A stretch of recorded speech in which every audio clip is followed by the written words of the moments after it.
Absolutely. And you know, the fact that you do work with back pain and the fact that you're keying on the hip shows me that you've done your homework, and you've also got a lot of reps helping people. I don't know if you know who Pavel Tsatsouline is, but he's the guy who established the RKC here in the U.S., and he called me one day and said, you know, Gray, everybody else is out there trying to measure the stability of the back and comment and train and strengthen it. He goes, Gray, how do you look at a back clinically? And I said, well, Pavel, I realized in the late 90s, there were very few reliable tests that let me know if someone's back was stable. Yep. But in the event where I found unnecessary stiffness in the upper back and unnecessary stiffness in the hips, I could therefore assume that your low back was not optimized. So I know it sounds like a simplistic approach on the surface, but you know, as a physical therapist, I'm actually board certified as an orthopedic specialist. So believe it or not, I do a lot more back pain than you think, and I get a lot of high-profile back cases in professional sports and athletics, from the professional golf tour all the way to the National Football League. Yeah. And what I see is, if we would not obsess on simply prophylactically strengthening the core, but we would go through and ask that the hips be a match set and relatively mobile. And we would ask that the upper back, the T-spine, and the shoulder girdle be a match set. Now, we know that golfers swing in one direction, and we see different, say, asymmetries in their arm and the way they use their hands, but you should never see asymmetries in the core. You shouldn't see one side of the core being stronger than the other. And I think Stu McGill comments to that.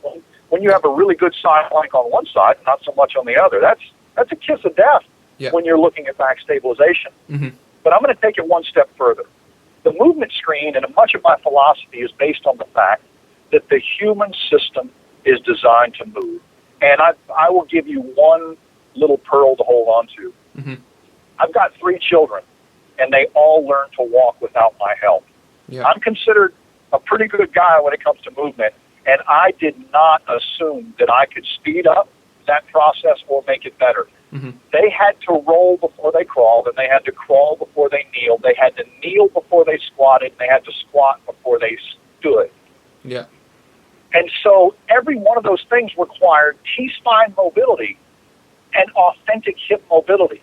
And when those two things are present, you literally have the neural pathways in your brain and in your spinal cord that create reflexive core stability.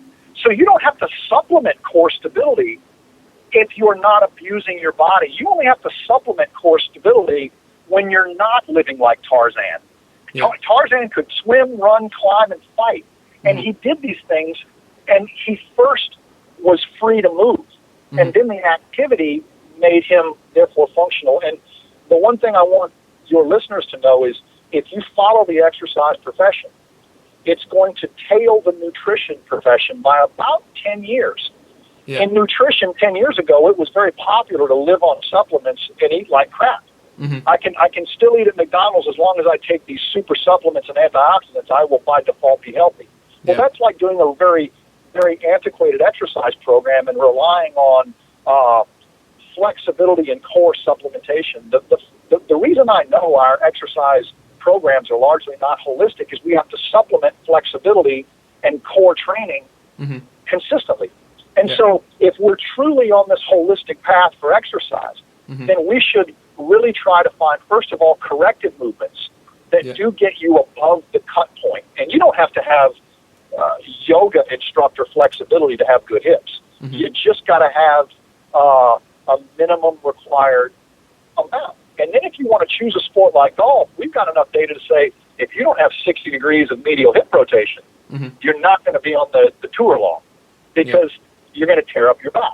But if you want to be a triathlete, practice kettlebells, and do a little bit of recreational body weight training, if you've got 25 degrees of medial rotation and about 35 degrees of lateral rotation in your hip, and it's symmetrical, your core is going to do just fine.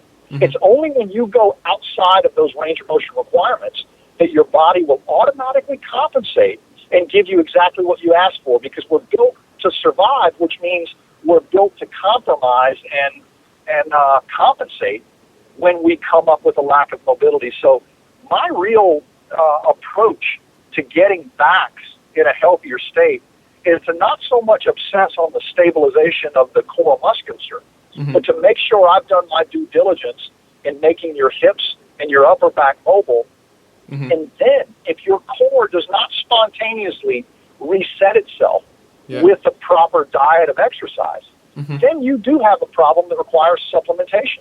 And if you've had a hernia or a C-section, or you've had a significant arthritis in your spine, then we go to more of the isolated, popular back stabilization things. But largely, I've found that I've been able to stay away from the cookbook stabilization, if you will, and just get your hips and upper back moving. And believe it or not, the core is designed to reset itself in an optimal environment.